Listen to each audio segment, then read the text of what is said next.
I'm sorry, on Everybody, YouTube. welcome to the Strategy Studio. Let's grab our friends over on Twitch here. It's one of those days, man.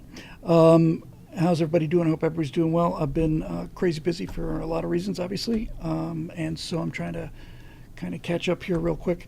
I hope everybody's doing well. I wanted to thank everybody for your unbelievably kind wishes and prayers and concerns and so on for Natasha, and if that segment called I'm working on the focus here. Yeah, if that segment called if you saw skin in the game, not just for obviously for me, but for all of the servicemen and women overseas, and for innocent people, on both sides, it's a rough situation. I just trying to get set up here. I was literally working right till the last second, as usual. It's been a pretty hectic week, so I've been trying like crazy to kind of catch up on things here. Hang on a second. Sorry about the delay. And also, I'm afraid I'm going to have a hard out tonight at 7:30, so we're going to have to make this one kind of quick, and I'll make it up to you next week. It's just been a little busy here. One moment, please. Yeah. Okay, so that's one up.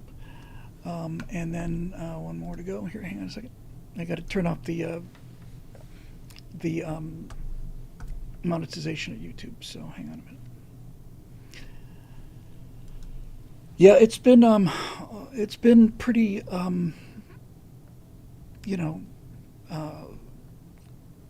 well, it's been stressful for her. It's been really more frustrating for me than anything, for reasons I'll tell you about in just a minute. Let me turn this switch off here, so you guys don't have to see any commercials. And then there's one last thing to do after this. Save, yes, back, yes, live, yes.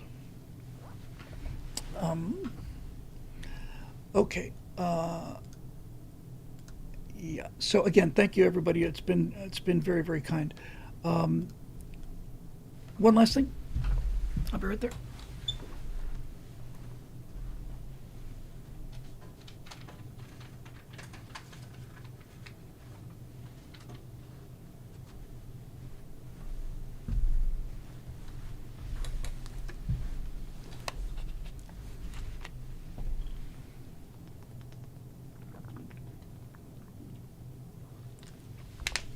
Thanks for your patience. Okay, so autofocus has gone haywire. It's because I'm out of the frame here. In fact, let me turn that off in a minute. And then we could probably just turn off the autofocus because it kind of wants to go everywhere. Yeah, great. Okay, super. Thanks for the kind words about the shirt. And thanks again for, seriously, from the bottom of both of our hearts, for all of the kind words and prayers. Natasha has been reading the comments for that, and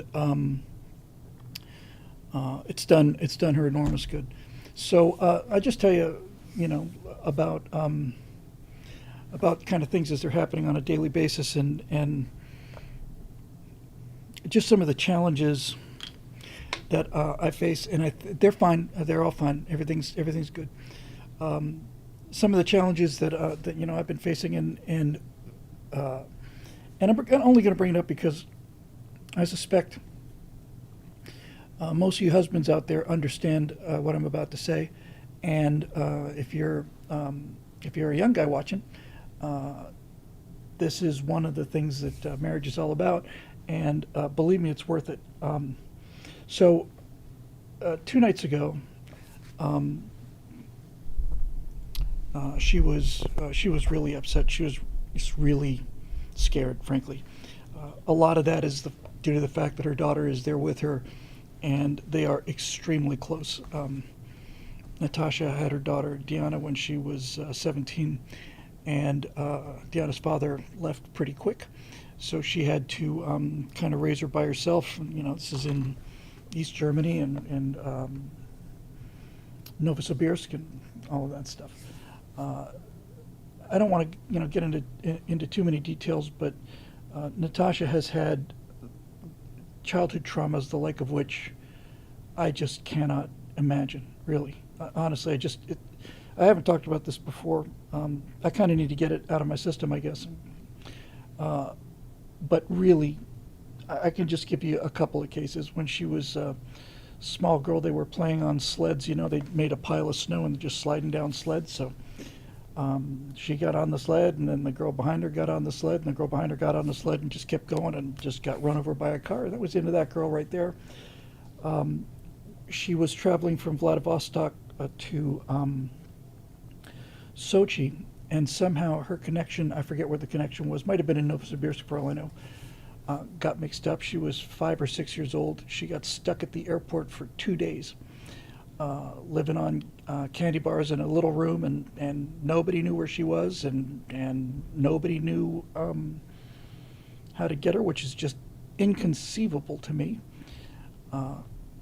She worked as a nurse in a hospital for a number of years, and one day one of her best friends, who also worked in the hospital, had been killed, and she had to wheel her down to the morgue, and so it just keeps going. When she was married to Diana's father, they were stationed in East Germany, and Natasha was working in a coal power plant, if you can believe it or not, and the thing practically exploded, and just got out of there with their lives. But I think probably of all the things, she was when she was a teenager living in Novosibirsk, she had to go to Novosibirsk is inside of Novosibirsk is a place called Academic City. It's Academic City. It was it was and is a research center for the Soviets. So her father was a policeman there, and she had to go to some outlying building in the wintertime to pick up something or take some kind of test. I don't really remember the details, but it was about 7-8 miles out of town. So she gets on the bus drops her off there, and bus disappears. So she goes to the door, and the door is locked, and all the doors are locked, and for some reason this place is closed today. And there was a blizzard coming in, so she started walking home about 7 miles in this raging blizzard, and she basically just passed out. And the next thing she knows, she's in somebody's house. Some guy happened to have come along and picked her out of a snowdrift, half buried, and warmed her up. So she's been through some really rough times. And when you get those kind of shocks at a young age, it's very difficult to have faith in the future, and that things are going to turn out okay, because for a lot of times for her they didn't turn out so okay. I mean, we all, yeah, this is all true, man. I'm not making this up.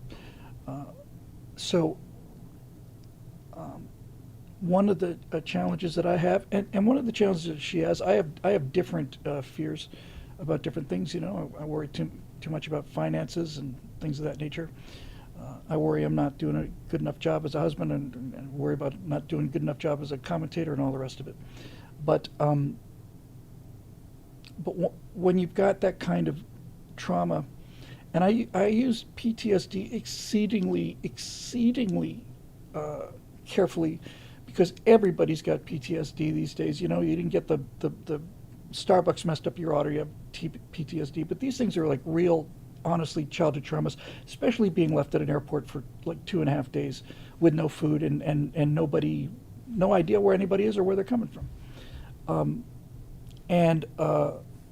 So she's wired to believe the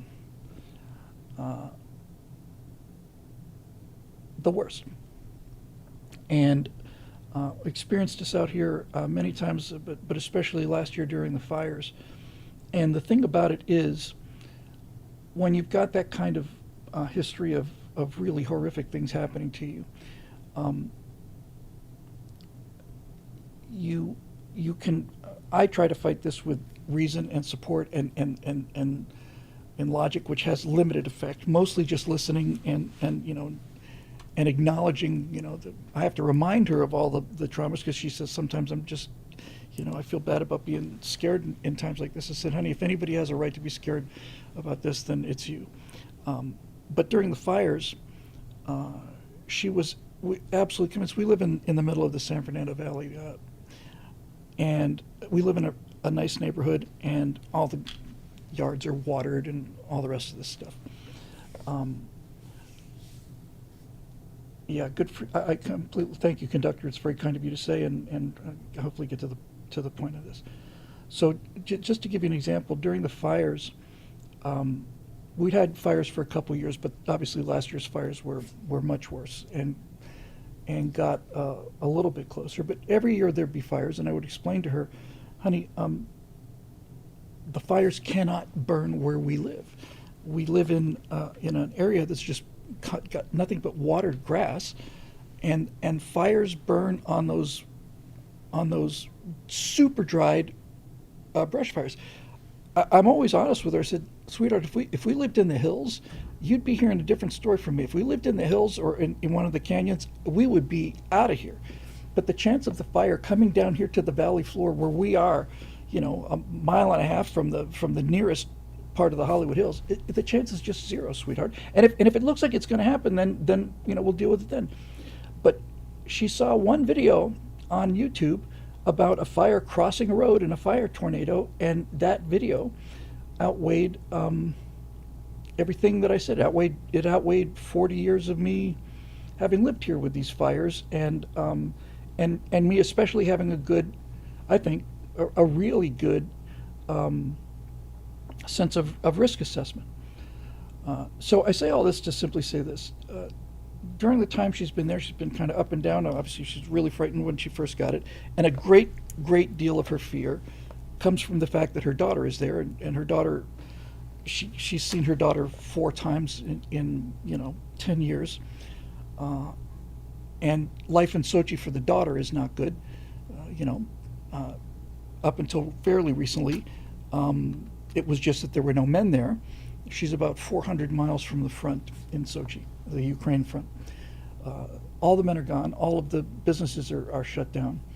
And I assured her, during the Ukraine war, first year or two, I assured her that Sochi was not going to get hit. That it was inconceivable to me that Sochi would get hit, in the same way that it was inconceivable to me that Dubai would get hit. Sochi is a resort town. It's there are no bases there. There's nothing.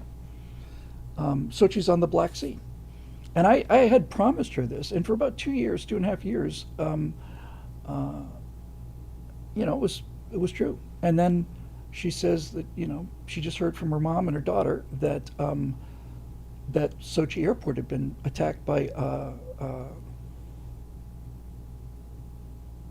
Ukrainian drones, and I checked it out, and sure enough, it was. And I thought, well, that was a one-off maybe, but then they just keep hitting it. So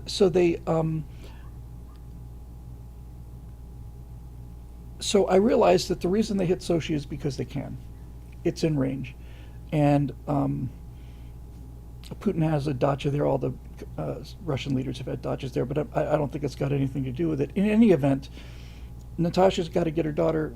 I have to get our daughter out of Dubai without drone attacks, and I also have to get them to Sochi at the same time, where there's no Ukrainian drone attacks. So that complicates matters a little bit. Anyway, it's hard for me to say if it was one night ago or 2 nights ago. They're exactly 12 hours away from Pacific time, but let's say 2 nights ago. She was pretty nervous and worried about things, and I said, honey, I know this is strange, but fortunately, by the way, Sochi's airport is a long way from downtown Sochi. It's a long way, so that's useful. But I said to her a couple nights ago, honey, I know this is going to be hard for you to believe, but when you're home safe and when Diana's home safe, and hopefully ideally one day when she's here home safe, you're going to look back at this time in Dubai and you're going to realize that it was a real gift, a gift from God, that you're going to look at the time you spent with Diana in Dubai now with this war going on, that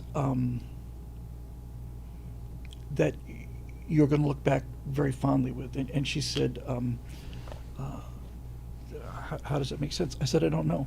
I know my mom was 10 years old when the Germans bombed London. My mom was there for the first couple weeks of the Blitz. They eventually shipped everybody out of town on trains. But my mom was walking past rubble, with people's arms and legs sticking out of it. But everybody I've ever known that have been through those kinds of horrific times look back on them fondly. I know it sounds hard to believe, but it's true. Even the people I know, my dad was greatest generation, even the people that stayed at home, like my Aunt Marty and so on, look back on those war years as, like, in some ways, the best times of their lives. And I said, the only thing I can think of is because everything mattered then. The stakes were on the table. My Aunt Marty obviously never went to Germany or Japan, but her husband was in Japan as a Marine, as a spotter on a backseat of a photo reconnaissance plane in the Pacific. And so she was worried about him every day. And those connections are so strong during this time that when they're over and people come back, then something happens. It's very interesting, but I'm not surprised. Dave Big Boutte says Elizabeth II says that the war years were the happiest of her life. It's true. It's true. And I said to her,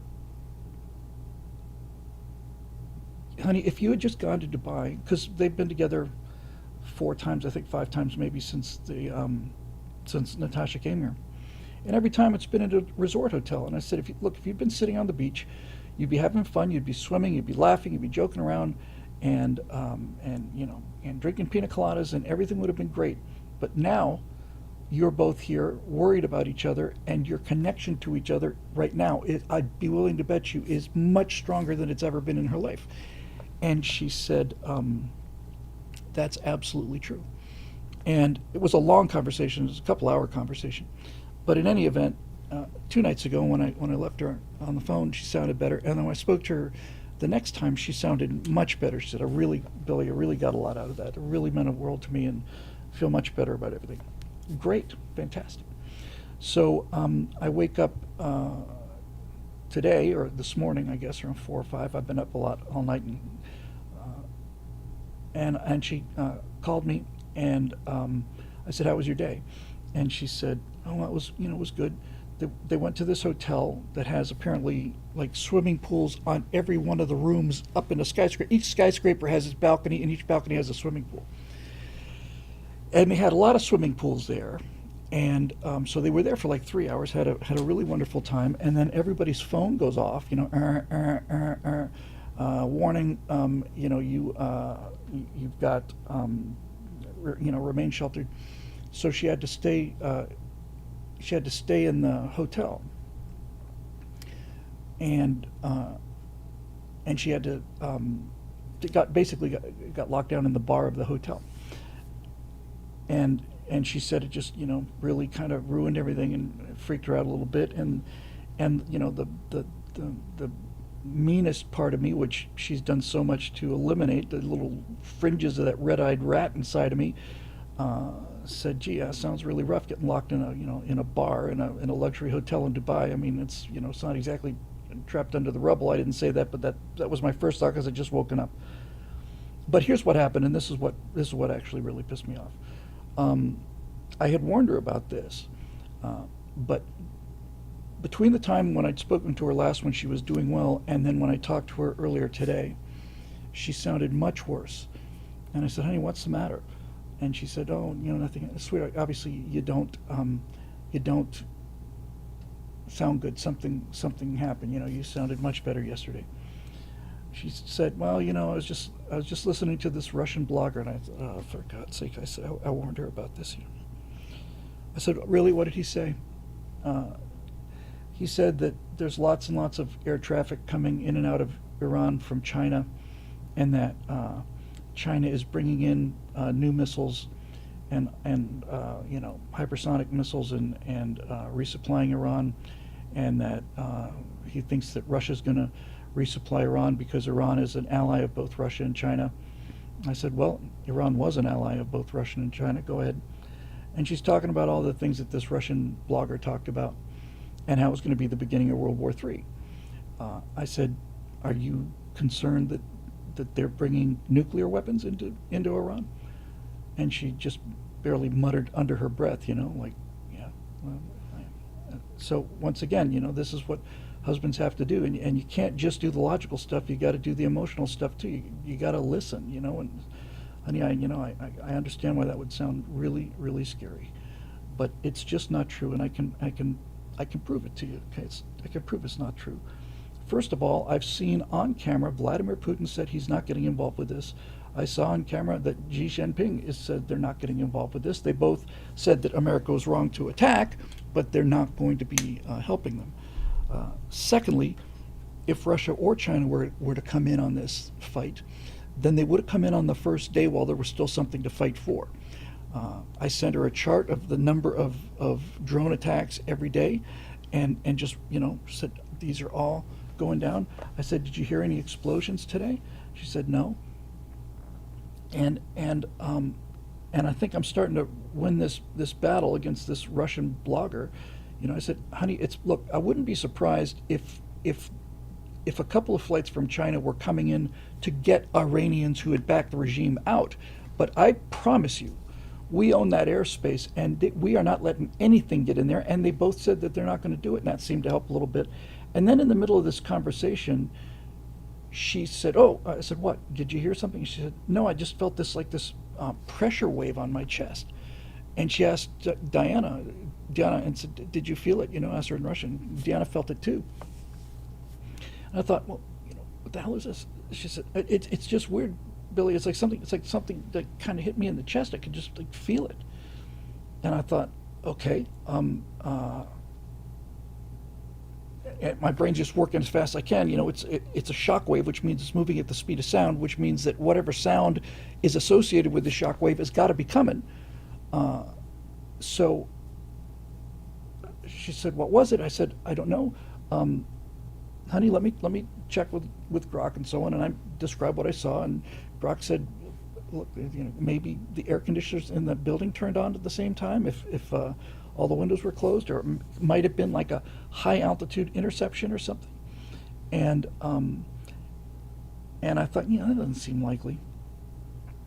And so then I got back on the phone with her, and I said, honey, there's only one thing I can think of, and that's this. We have these very large bombs called bunker busters, and they're enormous. They're absolutely enormous. And they're designed to fall from very high altitude, hit the ground at extremely high speed. You've seen them, right, honey? She said, yeah, I've seen them. So these things go down 20 or 30 stories into the ground, and they explode down there. It's possible that if something like that exploded on the Iranian coast, where they would have naval reserves, I did the measurement, it's about 140 miles away.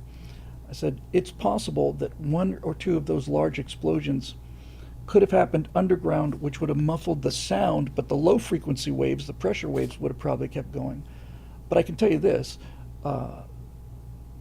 Iran or China or Russia do not have weapons that produce shock waves without sound.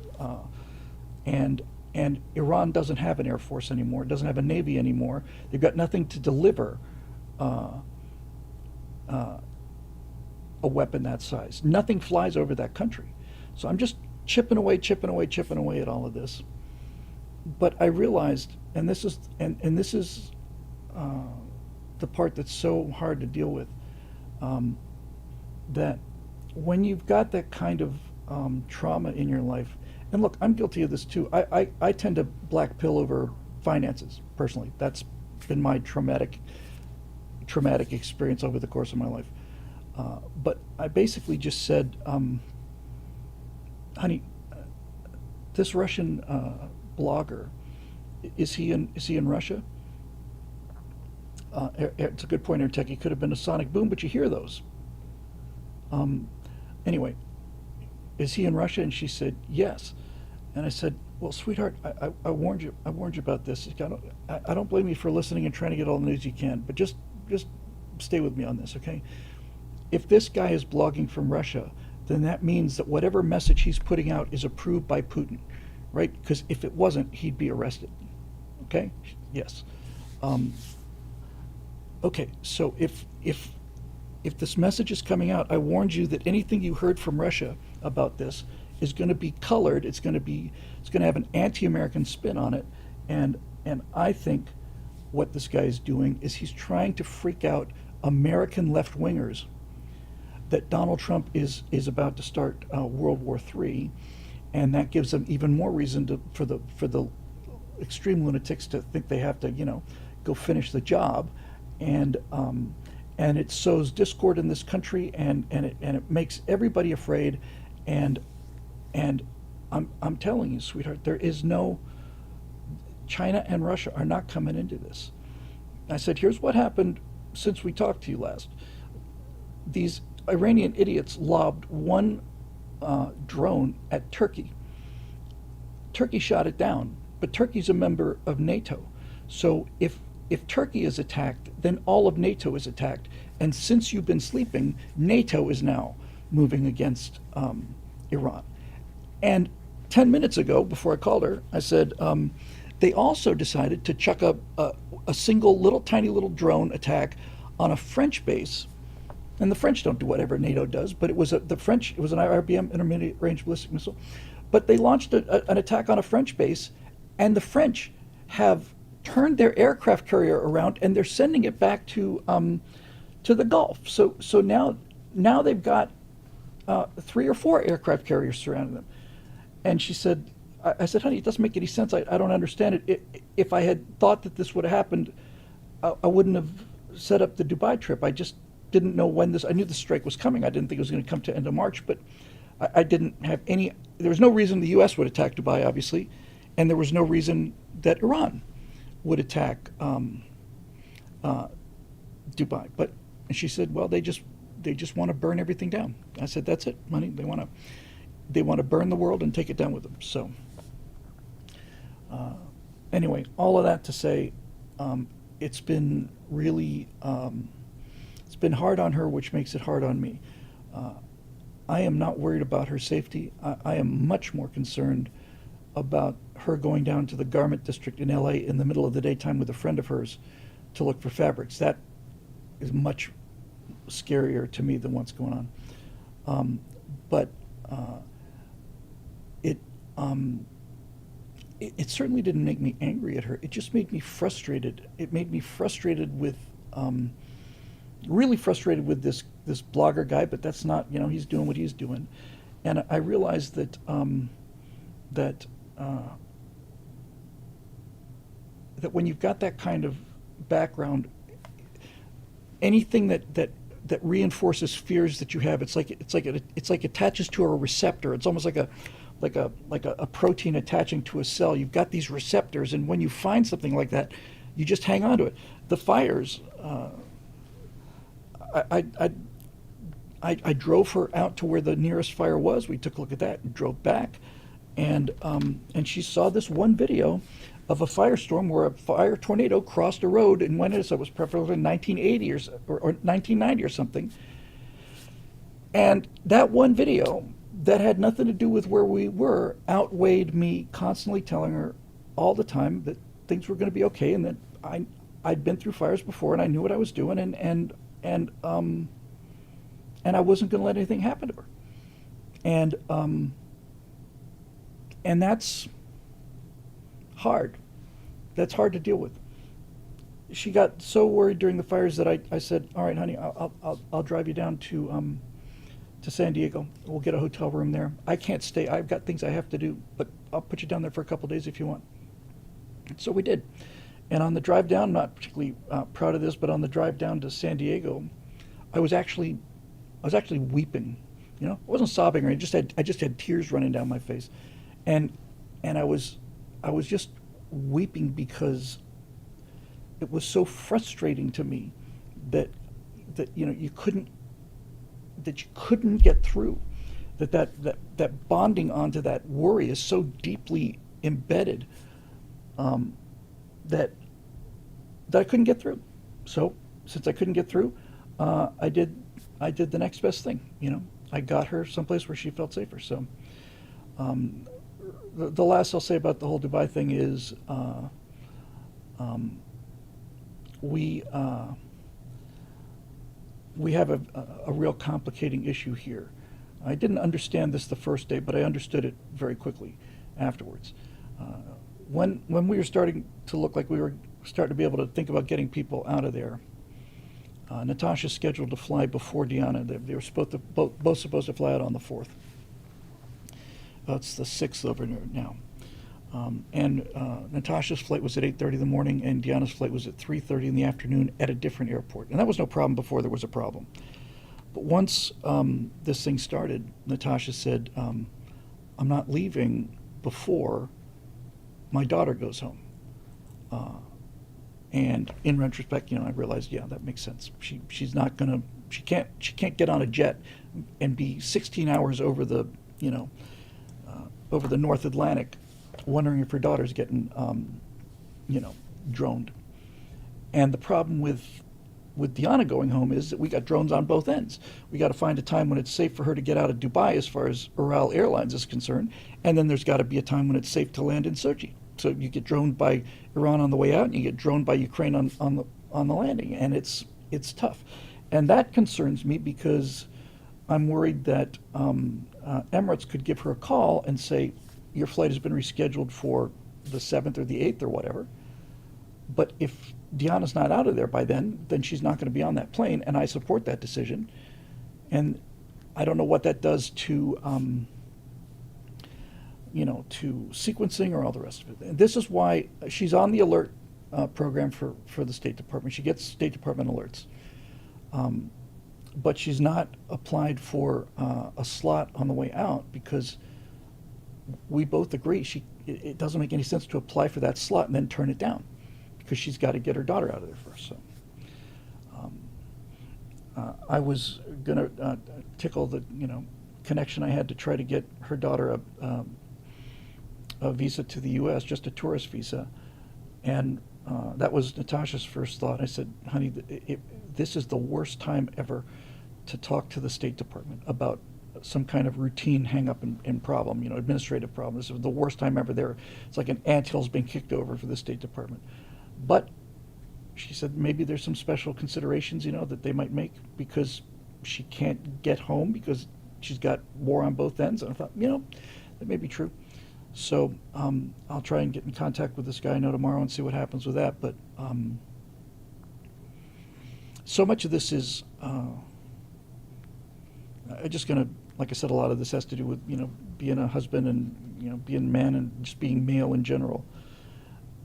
If it were me and a buddy of mine, we'd be living large over there. I'd be on the roof looking at these incredible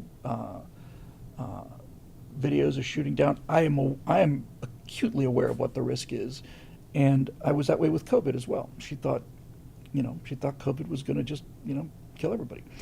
And I said, honey, here's the statistics. Here's who's dying. Didn't matter. Her mom got COVID. She was sure that was going to be the end. Her mom came through. Since COVID, Natasha's had like the beginnings of a cold once or twice, and she's convinced that she's got COVID again. And I just sit her down and said, sweetheart, you don't have COVID. You can't have COVID. We have had COVID. We've got the gold standard immunity. We are immune to COVID. It's impossible for us to get it. Doesn't help. And I've just come to realize, and obviously my wife's been through a lot that maybe most people haven't been through. But guys, if you're out there listening, this is the job, man.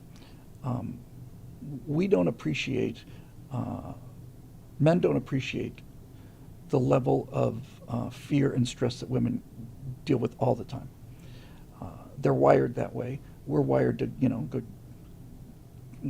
we're wired to go down the streets of San Francisco in a shopping cart with 8 of us, roaring drunk and having a great time because we're essentially indestructible. But they have to look out for themselves and they have to look out for their kids and all the rest of it. So, it's a constant battle. 5708 Rivera says, Bill, it all worked out. I was deployed in the UAE, Kuwait, and Saudi. They'll be fine. I know, buddy. I am not the slightest bit worried about her safety. I'm really not. I'm not worried about her safety. I'm not worried about either of their safety on either ends. I'm genuinely not. Thank you. I appreciate it. I really do. But I am deeply concerned that I can't be there 24/7 to ease this perpetual kind of worry and fear that women have, especially if they've had guys bug out on her in the past, which has happened to her. So she'll come home okay, and when she does get home, she'll be stronger for it, and then we'll continue to work on the thing with Deanna. I don't know if I didn't mention this before, so I guess I'm on this subject. We may not get to a lot of questions tonight. In fact, I'm sure we won't. Yes, I'm worried about their mental state, Joe. Exactly. And if I was there, somebody, a Roadrunner said earlier, I'm surprised you can get on a plane and go. Look, man, nobody was getting in or out of Dubai. If it was possible to get into Dubai, I would have been on the first plane in. Because when you're there, women can look at a strong husband, which I attempt to be, and they can instantly read the vibes from this husband. And I was just completely lackadaisical about the fires because I've lived here for 40 years. I know what fires are. And many times she just calls me. She says, "I just want to hear your voice." It's like, "I'm here. Call me anytime."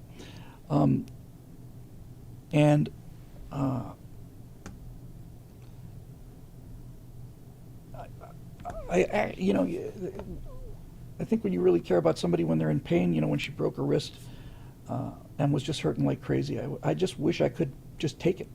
I'll just trade you. I'll trade your wrists. I know it's going to hurt, but I've got a high pain tolerance, and she has, doesn't. And I'll trade you. And I feel this way about this worry. I just wish I could just trade it. I'll tell you what, you can have my peace of mind, and I'll take your worry. It just doesn't work that way. But I'll tell you guys, it's part of the job. And this thing with this Russian blogger really frustrated me today because I had been rolling this enormous rock up this hill for 5 days, trying to get her to just believe that I believe. And then, she watches this one guy and says,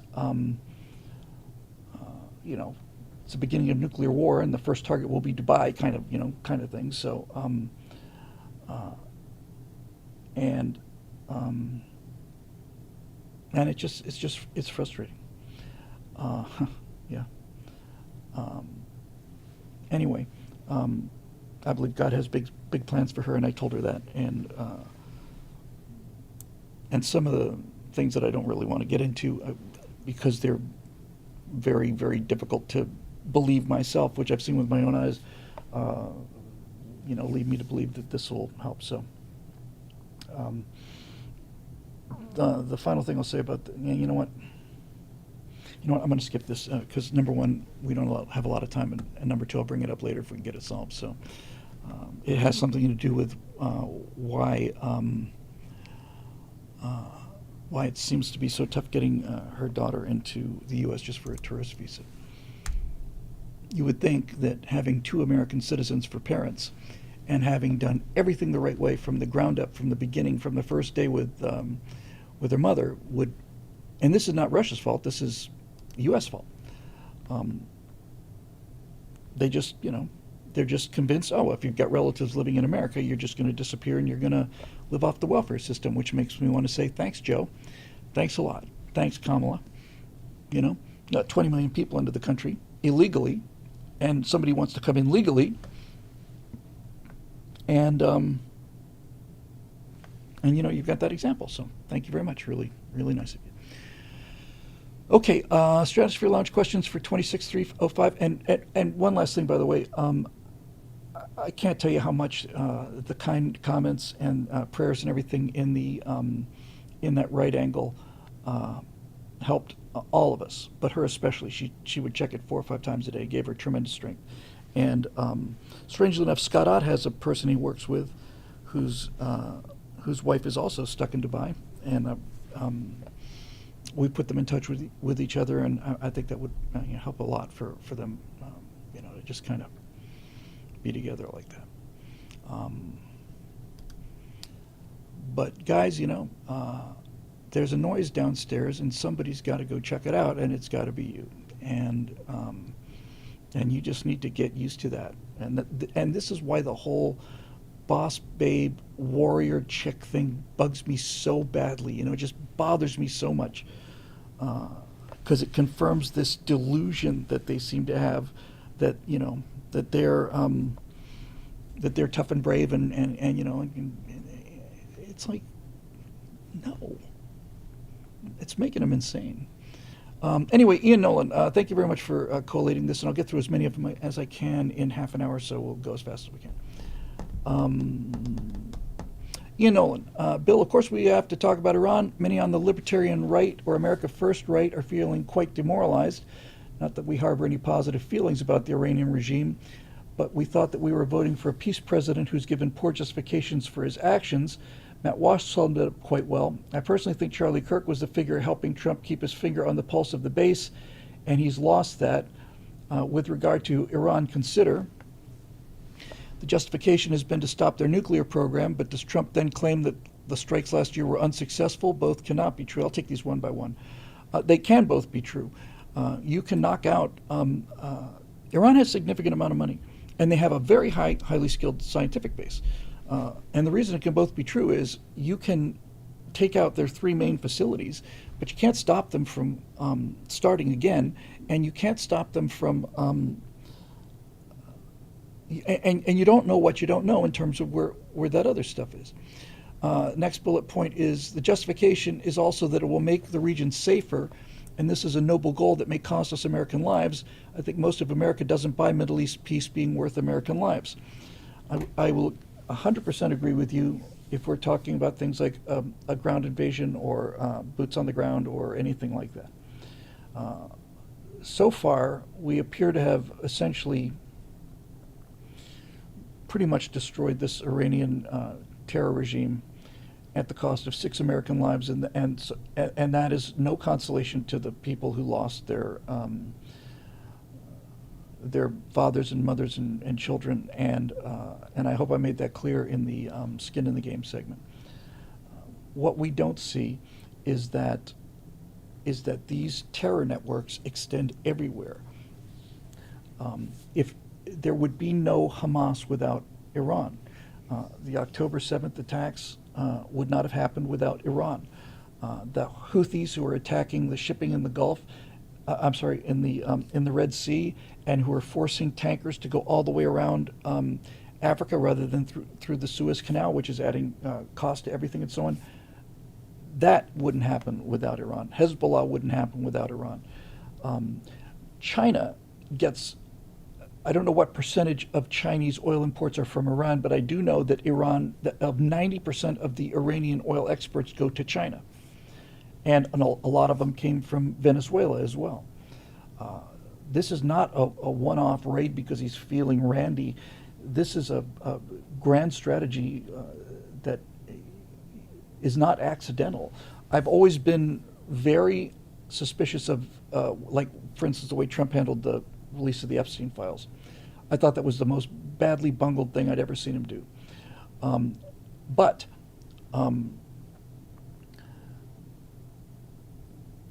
this is a strategy, worldwide strategy, that is ultimately designed to put an end to Chinese military expansionism and hegemony, and to stop us from having to decide whether or not we want to fight in the Straits of Taiwan.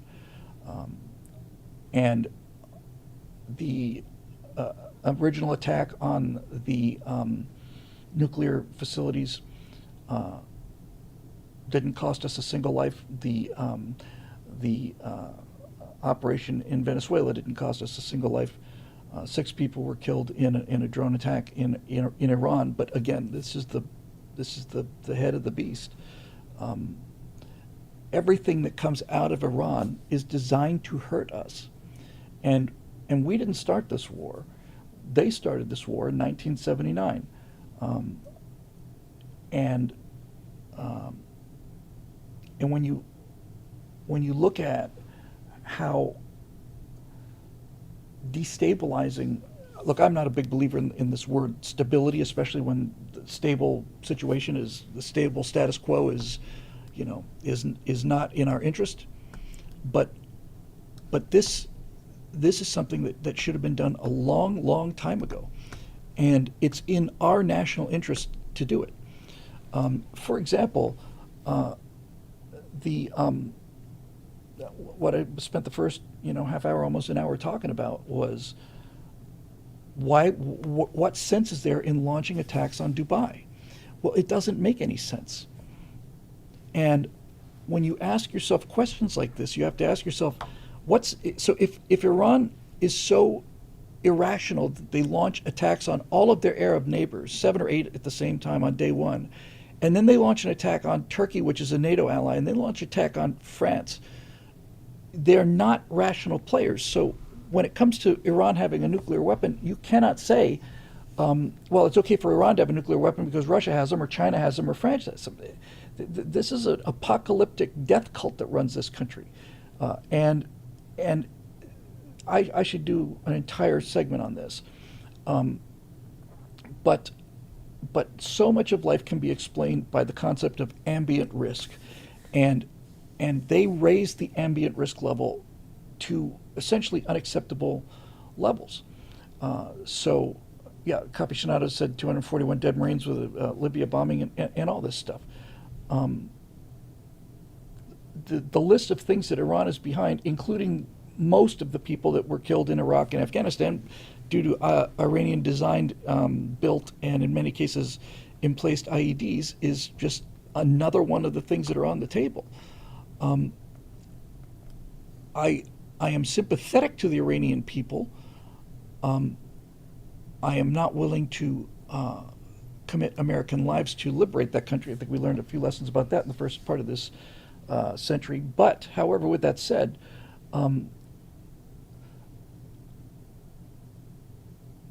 they are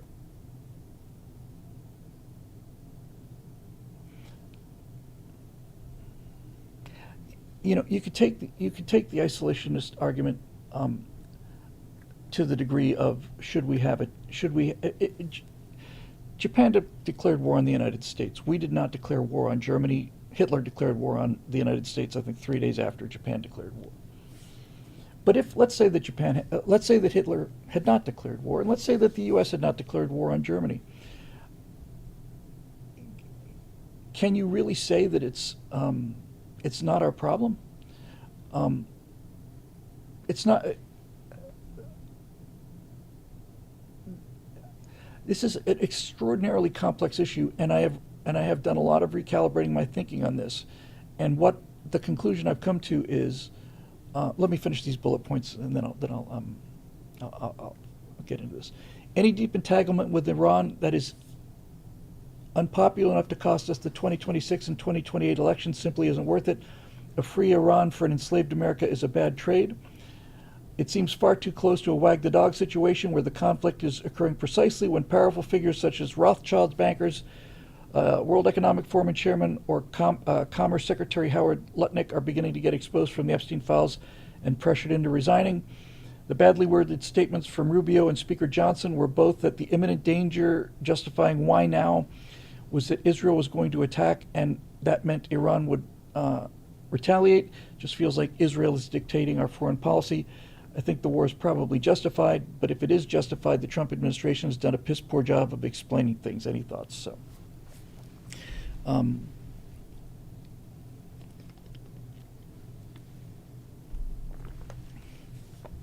me deal with some of these other points. Any deep entanglement with Iran that's unpopular enough to cost us the 2026 and 2028 elections simply isn't worth it. A free Iran or an enslaved America is a bad trade. What I have seen from a number of sources is that Trump has gotten a significant boost from the Iran thing, and also a significant boost from the State of the Union thing. So let me just deal with the local politics about this first. After the State of the Union, a number of Democrats apparently were so disgusted by the Democratic response and not standing up for these murdered victims and all the rest of it, that I've seen a number of videos online. This is not proof; it's all anecdotal. That that it's forced some more people out of the Democratic Party, but I did see some polling, and this polling I believe because it seems to make sense to me. And the poll basically asked the question: do you support Operation Epic Fury if it lasts 4 to 5 weeks? Next category, 4 to 5 months. Next category, a couple of years onward. And final category, leaves an ongoing war. And if it lasts 4 to 5 weeks, the support for it across the country, not just Republicans, just across the country, it's getting 79% support. Now, if this thing can be closed down and replaced with free Iran that we are not having anything to do with, other than the fact that many lessons learned from Iraq, and one of them is don't destroy the entire government. But I think probably the single most important lesson learned from Iraq is it doesn't do any good to go in there and pay that price and liberate Iraq, and then have the Iraqi constitution basically say that Sharia law is going to be the law of the land. Trump has made it clear that whatever government replaces the mullahs is really essentially none of our business, with the understanding that whatever government there is going to have to be abiding by the Abraham Accords, which means part of a grand strategy for the Middle East to finally become stable. And again, like the situation with China, that is Reagan-esque. I'm trying to make the case for why I support this, Ian, and you've been here a long time, and the whole purpose of this show and the whole purpose of conservatism and freedom of speech is agreeing to disagree, or at least learning something about other people's opinions. So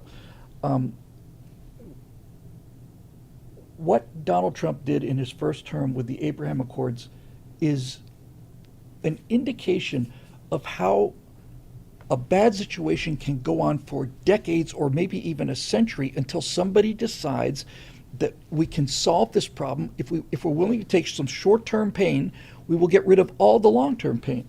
And I'm reminded by Ronald Reagan when I did the 13-part series on the Cold War. Reagan was asked for his plan for the Cold War, and he said, we're going to win it. And he won it by changing the equation. He won it not by containment.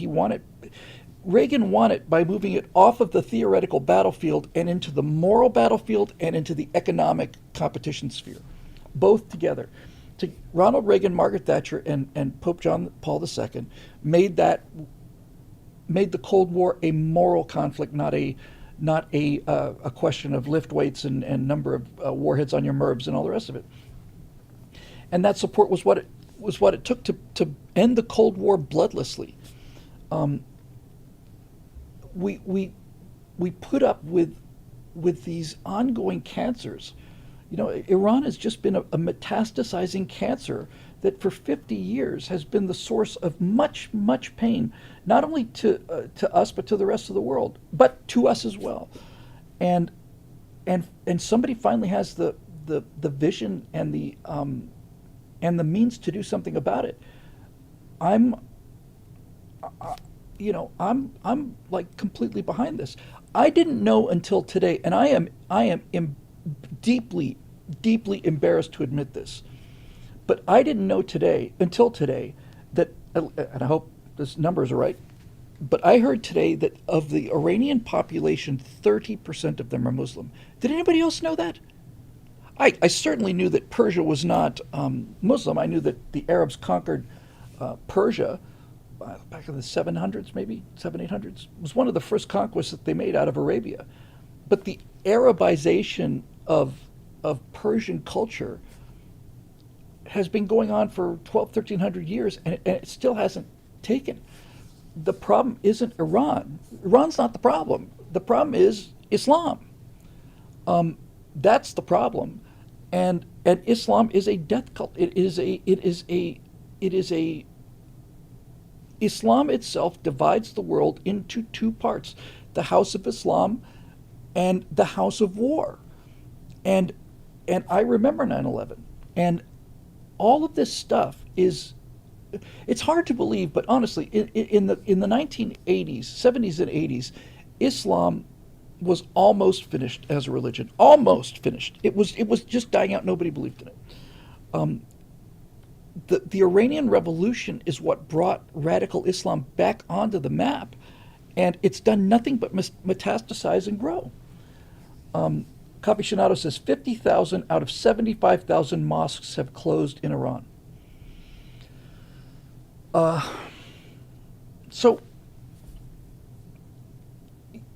this I'm not going to call them radical Islam, because Islam by the book, Islam as Islam describes itself, is an aggressive, totalitarian, absolutist religion that believes that the entire world will become Islamic or die trying. And we don't have problems with Hindu Americans. We don't have problem with Confucian Americans. We don't have problems with Buddhist Americans. We don't have problems with certainly don't have problems with Lutherans or Catholics. Islam is at war with everybody. Islam is at war with America. It's at war with Israel. It's at war with Europe. It's at war with the Uyghurs in China. It's at war with not the Uyghurs. It's at war with the Hindus in the Middle. It's at war with everybody. And all of the money for this comes from this one country's oil, and that's Iran. The problem with politics and history is we don't have control. I don't mean control over the region, I mean scientific control. In other words, in a scientific experiment, you have to have a control group and you have to have the test group. And the reason you have a control group is if you want to test the effectiveness of this drug, then you've got to find out that if all of a sudden everybody starts getting better, maybe it's because Christmas is approaching, whatever.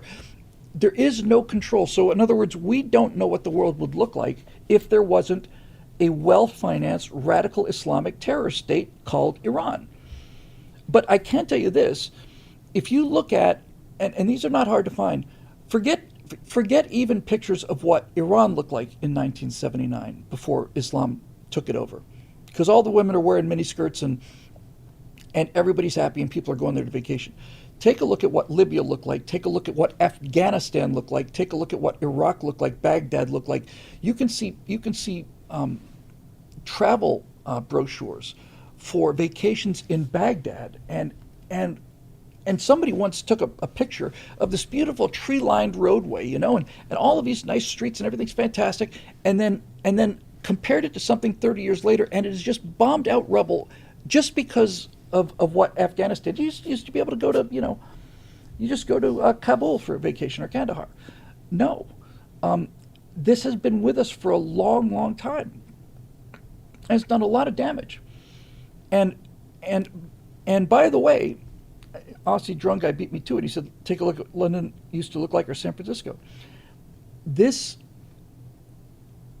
invasion of the West from these immigrants are universally Islamic refugees coming into England, coming into Milwaukee, coming into everywhere, Germany, France.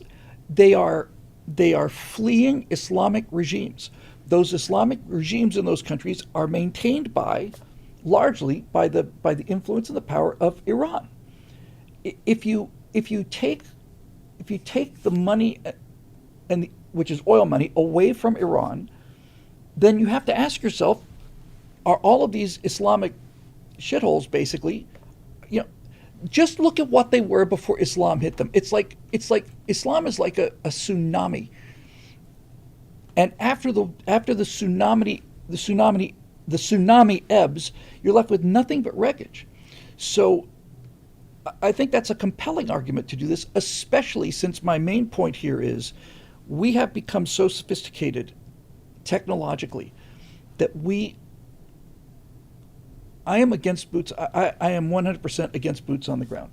So let me tell you what I mean by that. No army, no occupation, no troops are getting shot at, no guys getting blown up by IEDs, no ground troops at all. Hang on a second.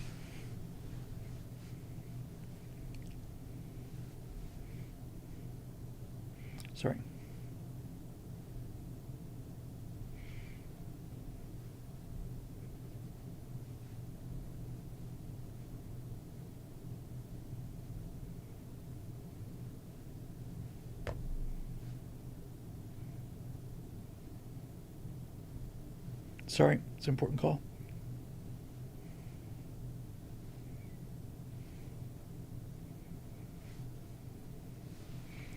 Um, it's not Natasha. It's okay. Uh, so I think there's that. Anyway, as far as the costing us the 2026 midterms, the 2028 elections, if this thing is shut down in time, then it actually gives us a significant boost, and it fundamentally changes. I don't know to what degree the Iranian American vote is a big voting bloc. Uh, you would think it would have some effect on the Jewish vote in America. You would really think that this might be finally what it takes which is the most one of the most inconceivable things about American politics is how so many American Jews vote for Democrats. It's beyond my imagination. But right now, he's gotten a bump out of it, and if it stays relatively bloodless, then I think it'll actually help us rather than hurt us. Next point is, it seems far too close to a wag the dog situation. Yes, I can see that, and a lot of people have said that. I got to tell you, I've heard this kind of thing before, um, and it seems to me like there's always some kind of scandal or something or other going on. Um, by the way, uh, Vladimir Putin said openly, directly on camera, that if Donald Trump had been president, then he would not have launched his offensive in Ukraine. He didn't say that because he thought Donald Trump would put soldiers on the ground. He said that because he knew that Donald Trump would use the power of the most powerful man in the world and use it like he meant it. So this I don't buy the wag the dog argument. Uh, I think there was clear signs that the Iranian people, when you see, most of you have seen the picture of that young Iranian woman who's got the flowing black hair, she's got a cigarette, she's not in a burqa, and she's lighting her cigarette off of a burning picture of Khamenei. I think it was a clear-eyed decision that the chances of the Iranian people, look, here's Afghanistan in terms of its civilizational level. Here's Iraq, and here's Iran in terms of their ability to govern themselves. Um, I think it just looked like we can end this. Reagan did the same thing with Star Wars. He said, we can end it. Actually, what Reagan didn't say we can end the Cold War. Reagan said we can win the Cold War. My strategy for the Cold War is to win it. And we don't have to worry about that. Anybody who's approximately my age remembers what it was like being an American kid growing up under that thermonuclear cloud. And when I was old enough to understand nuclear weapons, I did not think I was going to live to be 30. I genuinely, honestly did not. And I think most of us can probably experience something like that. And then finally, batted worded statements from Rubio and Speaker Johnson, imminent danger and why now? It's like, I didn't pay much attention to that, to be honest with you, Ian. But I think that Rubio has been tremendous. I think this is the third or maybe fourth enormously complex military operation that Hegseth has pulled off damn near perfectly. And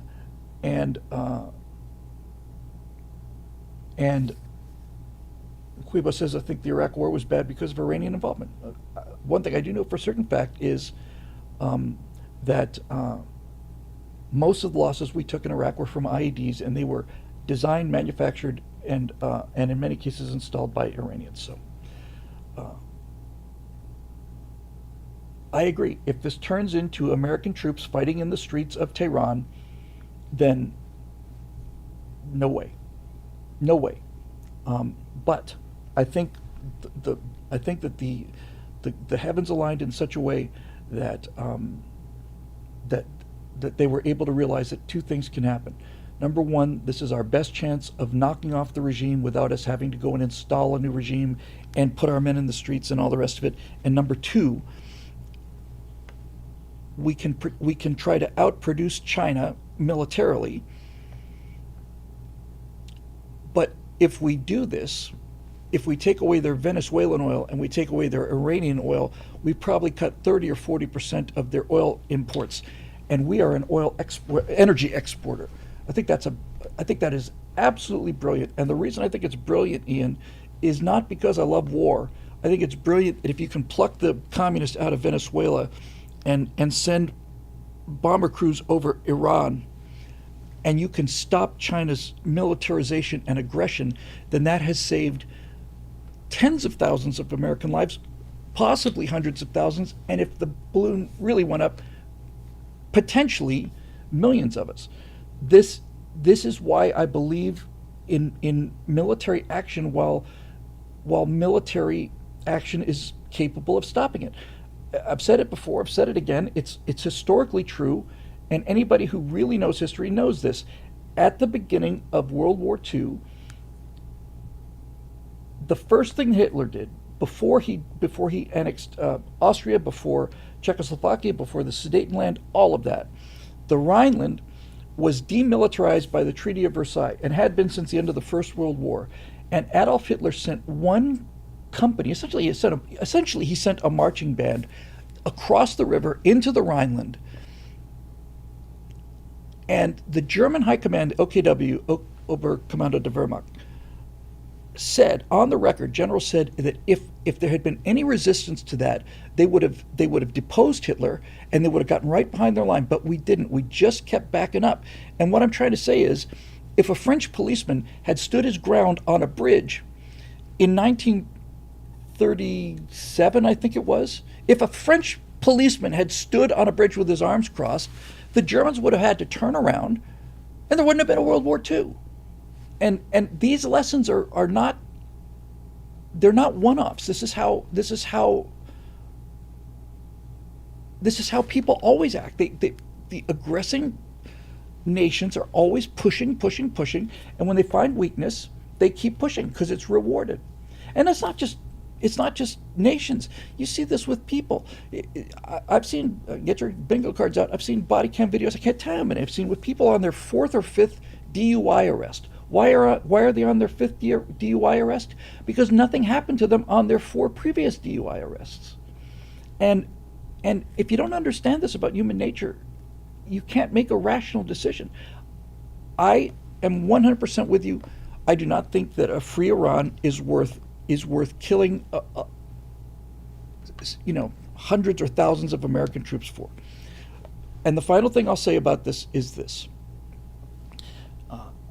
I know a lot of guys who are fighter pilots. I know a few guys who are special forces. These guys are like a husky in a harness when it comes to wanting to do this stuff. And that makes an enormously different moral opinion to me. It's one thing to take people that get into the Army to protect the country and so on, and they're going to get an education and paycheck and all the rest of it, and they're all patriots, not all of them, but the vast majority of the U.S. military are patriots. But the people who we're talking about being involved in these kind of operations are either Navy personnel on board submarines or destroyers, and they know what the risk was when they signed up for that. And mostly, these special forces guys and these pilots and aviators, they're just itching to go. If you let them go, then it deters aggression. If we had to actually face a decision as to whether or not to defend Taiwan from China, I think my personal opinion is yes, we should have to.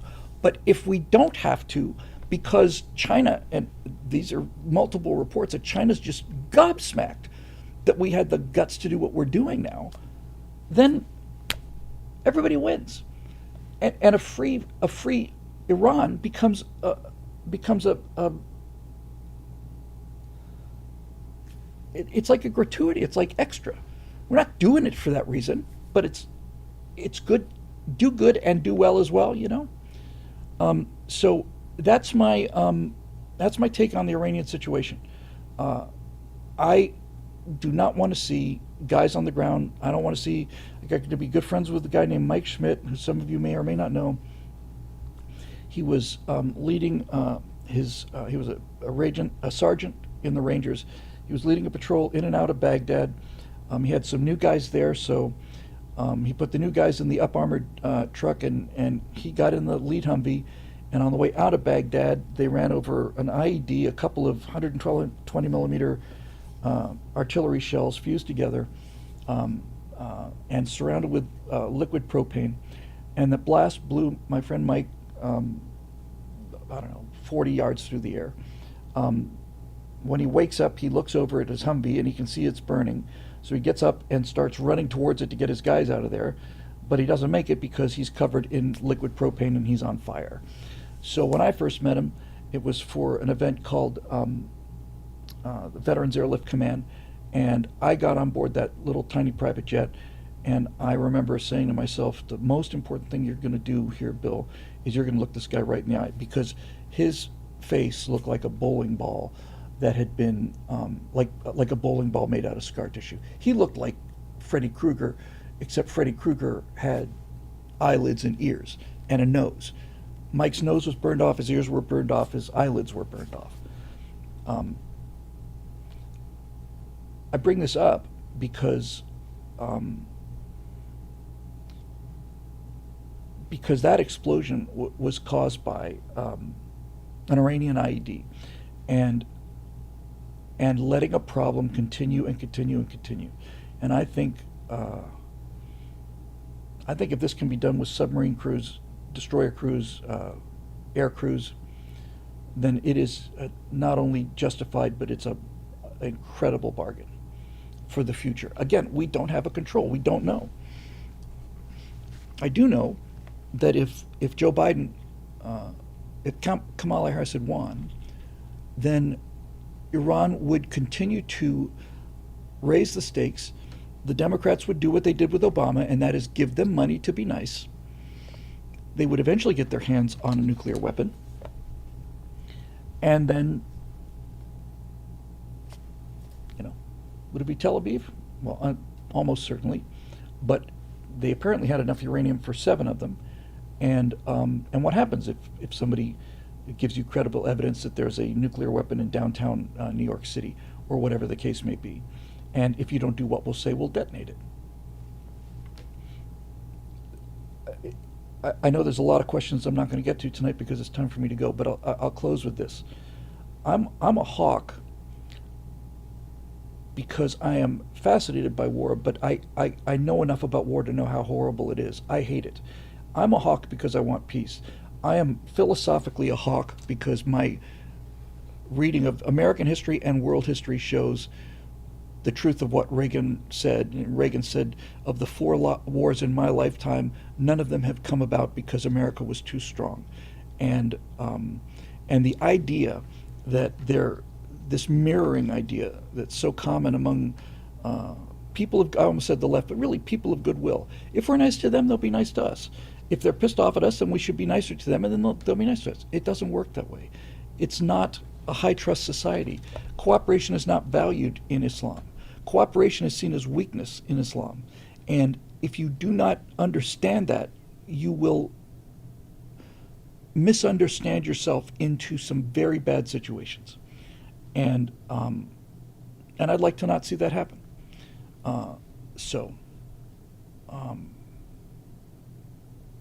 That's why I think it's worthwhile. So for what it's worth, those are my thoughts on that. Now, I'm sorry I have to go. I'm obviously behind on a bunch of things, and there's a couple of things I have to take care of before they close tonight. But I wanted to thank everybody again for your very kind words about this. Gumman says, when you pick Natasha up at the airport, give her a big hug from all of us. I will, and I do. I always tell her that she's mentioned on the show, and everybody is just so supportive of her. But she's been reading the comments in the Skin in the Game thing, and it means the world to her, it means the world to me, and everything else. So thank you very much. And if you didn't get your question answered tonight, bring us back, and we'll get to it next Thursday. Okay. This show's made possible by the members at BillWhittle.com, who I love. I just love them, and I love the Stratosphere crowds and the people that listen to this. I try to be as reasonable and balanced as I can be, and I can't tell you I can't promise you I come to the correct conclusions, but I can promise you that the conclusions that I do come to, I come to with a great deal of thought and reflection, and an awful lot of what if I'm wrong kind of thinking. So that's for people who may think I'm misled about this, and I may very well be, but I've got some evidence to suggest that I'm not, and if you've got evidence to suggest that I am, I'm looking forward to hearing it. Anyway, thanks everybody again for the kindness and the prayers and all the support. Thanks for the members for keeping the show on the air, and I'm looking forward to a time when we can all come back and live our happy lives in peace. And I dearly hope, with the obvious exception of those poor 6 families, as I said on the right angle, if you're the mother or father of one of those people that were killed, so far 6 servicemen in an operation this size, then this might as well be Stalingrad or the Somme to you, or Guadalcanal or Iwo Jima. There's no such thing as a low-cost war if it takes the life of one of your people, and I factor all of this in. I just try to.